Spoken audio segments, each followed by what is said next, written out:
If there was a nuclear bomb so powerful that it could completely destroy the moon, the explosion would send moon debris hurtling through space. And if some of this debris was large enough, it could enter a collision course with Earth. This collision would release so much energy that it could trigger catastrophic events. And if the conditions were just right, the debris from the moon could form a temporary ring around the Earth. This would end up blocking the sun, making it dark and significantly cooler. If you were floating in space and your suit suddenly disappeared, most people think your body would just explode under the pressure. But that's not actually the case. You see, the first thing that would happen is you would immediately lose all of the air in your lungs. This would be quickly followed by your skin swelling as your bodily fluids start to vaporize. And in just a few seconds, you would lose consciousness due to lack of oxygen. If you went away from the sun, over the span of a few months, your body would freeze as it floated into the abyss. When a jellyfish stings you, it lodges microscopic barbs into your skin. Their tentacles are armed with thousands of them, and they're each filled with venom. Now, even if you just lightly brush against them, the stingers will immediately embed into your skin and release their painful toxins. The sting can cause an immediate sharp pain and may turn swollen and itchy as the venom spreads. A gecko can climb a vertical wall, and you might think it's because they have sticky feet, but their feet are actually covered in hundreds of thousands of tiny little hairs. These hairs are divided into even tinier bristles that are so minuscule they interact with the molecules on the wall's surface. This interaction creates a special force between the gecko and the wall that allows it to stick to the surface. If you crack open an oyster, there's a small chance that you'll find a pearl inside. These pearls are used to make jewelry and are usually worth several $100s. So how the heck does an oyster make them? Well, if something small, like a piece of a shell, gets into an oyster, it will cover it in a thin layer of a hard, shiny material. Gradually, the oyster buries this shell fragment in multiple layers of this material, and over time, it creates a bump. As the layers add to the bump, they smooth it out and eventually form a pearl. When a spider shoots silk out of its rear, it seems to come out as a solid thread. But before it's exposed to air, it's actually stored inside the body as a liquid protein. As the spider prepares to spin its web, it pushes this liquid through tiny holes. And as soon as it touches air and is maneuvered by the spider, the liquid transforms into a silk thread. This thread can stretch up to 5 times its length, but pound for pound is stronger than steel. When a lizard is in danger, it has the ability to detach its own tail. They do this to escape predators, leaving behind their wiggling tail to confuse the threat. But that doesn't mean the lizard won't have a tail for the rest of its life. You see, once it's detached, specialized cells begin to multiply and differentiate into bone, muscle, and nerves. And after several months, the lizard will have completely regrown its lost tail. Why doesn't a cast saw hurt the skin underneath the cast? Well, you might think the doctor is just extra careful during this process, but the answer actually lies within the saw. You see, this saw doesn't spin, it actually vibrates, and these vibrations are able to cut through hard materials, like the plaster in a cast. But when it comes to softer, more elastic materials, like skin, the small teeth of the blade can't get a grip while it's vibrating. Instead, it sort of just pushes the skin back and forth.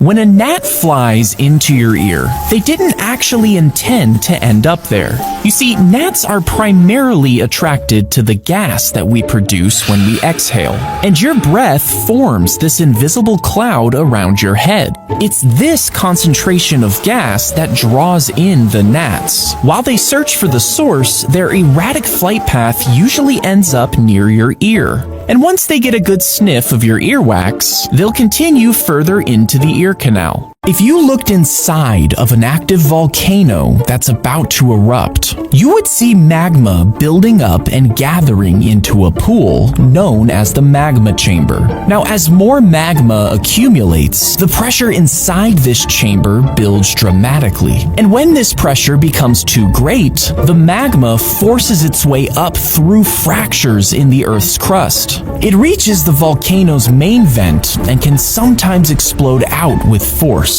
When a doctor uses a defibrillator, the paddles are placed on the chest where they send an electrical shock to the heart. The shock temporarily stops all electrical activity, and this actually causes the heart to completely stop beating for a few moments. But this pause is critical as it prompts the heart to reset its rhythm. Ideally, it will start beating again momentarily with a normal rhythm.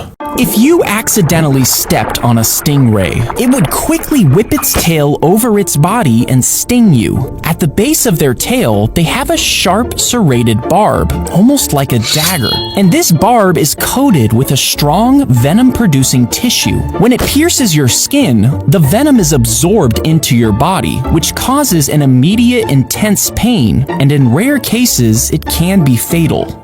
If you notice little white nuggets in the back of your mouth, you most likely have tonsil stones. They develop when debris gets stuck in the crevices around the back of your mouth. As they sit there, bacteria and mucus build on top of it, and this causes it to smell really bad. Over time, this buildup hardens into a ball-like shape, resulting in these white stones. Now, normally, they get shaken out of place through sneezing or coughing, but sometimes they get so big that they have to be manually removed by a doctor. A female praying mantis will occasionally eat the head of a male while they're mating. Now, the male mantis can still move after losing its head, and this is due to the nerves in its abdomen that can work on their own without the brain. These nerves get activated and sometimes allow the male to continue mating for a longer period of time. Afterwards, the female mantis has been known to continue to eat the rest of the male. When a seed is planted in the ground, there's this tiny baby plant inside of it just waiting to grow. As moisture seeps into the soil, it eventually reaches the seed's outer shell. The seed then absorbs this water, which causes it to swell and eventually crack open. This process gradually turns the seed's nutrients into energy. And with this energy, the roots stretch down into the earth, and the plant grows upwards to seek sunlight. If you get stranded in a snowstorm, there's a chance that your fingers could start turning blue. This happens because your body is taking heat from them and sending it to your vital organs as a survival strategy. Now, after prolonged exposure, your fingers will turn a deep bluish black as ice crystals form beneath the skin and freeze the tissue. Over time, this damage can become irreversible, leading to permanent tissue death. When a sound enters your ear and hits the eardrum, it causes it to vibrate. These vibrations travel through this little hammer-like bone, which makes the sound louder. Then they reach a snail-shaped, fluid-filled organ with thousands of microscopic hairs. The vibrations cause the fluid in this organ to move around, and as it moves, the tiny hairs convert the motion into electrical signals. These signals are sent to the brain through a nerve, where finally they're interpreted into sounds. When you light a firework, the flame ignites a fuse that goes up into the canister. This flame reaches a black powder that combusts, and this propels the shell of the firework upwards. As it's flying, another fuse slowly burns at a delayed and steady rate, and once it's high in the sky, the flame reaches the center of the shell, setting off the second explosion. If your gums pull back and show too much of your teeth, a dentist will meticulously cut around the damaged area. This creates a precise flap to prepare the area for the following step. Next, the dentist will take a new piece of healthy gum tissue and fit it seamlessly into place. Over time, this newly grafted tissue merges with the surrounding area, which heals the gum.